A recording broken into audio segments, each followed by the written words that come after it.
آج تک کتنی دعوتوں میں آپ نے جا کر پیٹ بھر کھانے کھا کر آئے ہیں، یہ دیکھے بغیر، یہ غور کیے بغیر کہ دعوت دینے والے نے حلال کمائی کی بنیاد پر دعوت دی یا حرام کمائی کی بنیاد پر دعوت دی؟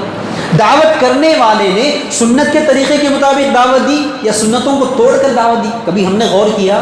آج تو غور نہیں کیا۔ کیوں؟ سالوں سے جو دعوتیں ناجائز کے کھا کر ہماری خونوں میں، ہمارے جسم میں جو حرام کے لقمے گردش کرنے لگے، اس کی وجہ سے کیا ہوا؟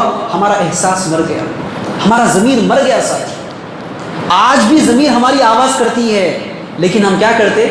لیکن ٹرینڈ چل رہا بھائی، سماج میں، معاشرے میں یہ چل رہا، غلط ہے صحیح ہے، لیکن دیکھو اتنے بڑے مول صاحب کچھ جا رہے وہ شادی میں، کوئی امام صاحب بھی جا رہے، وہ صدر صاحب بھی جا رہے شادی میں، اب ہمارا پورا خاندان خلاف میں ہوتا، بھائی میں نہیں کر سکتا۔ دل کہہ رہا ہے غلط ہے، لیکن اکثریت کے ضمیر کی وجہ سے اپنے دل کو آپ دفن کر دیتے۔